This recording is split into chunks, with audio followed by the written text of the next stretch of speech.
Keseharian Maxwell Aaron Amerta alias Max tak bisa lepas dari Kuku, sahabat setianya. Anjing ini hanya berusia 1 tahun lebih tua darinya. Di usia yang kini beranjak 4 tahun, Max terlambat bicara.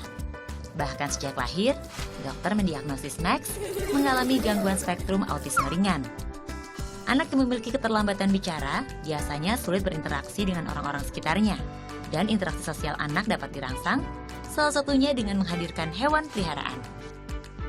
Jadi kalau misalnya yang bermasalah ya justru akan lebih dekat sama hewan, lebih cepat dekat sama hewan dibanding sama anak-anak seusianya. Karena kadang-kadang mereka lebih tertutup ya, dan hewan lebih senang mengikuti, setia bersama, mendampingi, sabar. Kadang-kadang juga diuyel-uyel juga nggak peduli gitu. Mereka yang penting nemenin aja, ngikutin setiap kegiatannya.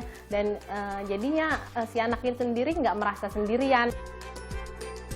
Dulu, Max seringkali begitu gemas dan manja dengan Kuku, sampai-sampai ia tak sengaja menyakitinya. Namun kini Max belajar untuk memperlakukan Kuku dengan lebih lembut.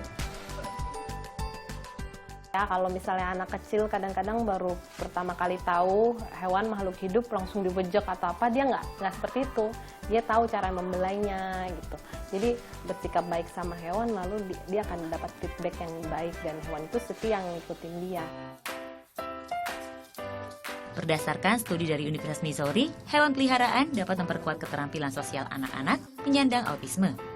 Bahkan riset lain dari Academic Hospital Brest, Prancis, hewan peliharaan dapat mengalihkan tekanan yang dialami manusia, membantu anak meningkatkan komunikasi lewat simbol dan isyarat, serta belajar menyesuaikan diri dalam berperilaku.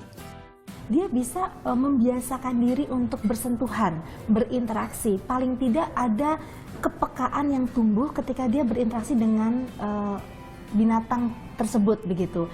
Bisa misalnya saja dengan mengelus atau mengajak jalan-jalan, sehingga anak secara emosional itu bisa lebih kaya, lebih mudah berempati ya. Kemudian juga anak akan memiliki tanggung jawab juga, karena kan pet itu kan seperti makhluk hidup lainnya.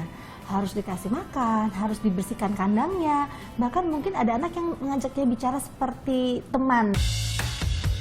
Namun, keseharian dengan hewan peliharaan perlu diiringi dengan pengetahuan anak tentang perawatannya, mulai dari memberikan makanan yang tepat dan menjaga kebersihan maupun kesehatannya.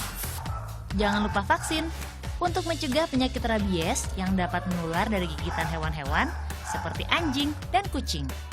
Berdasarkan data Badan Karantina Pertanian, lebih dari 40% kasus rabies di Indonesia menyerang anak.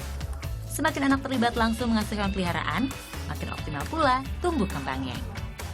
Novita Sari, Hanif Abdul, melaporkan untuk NET.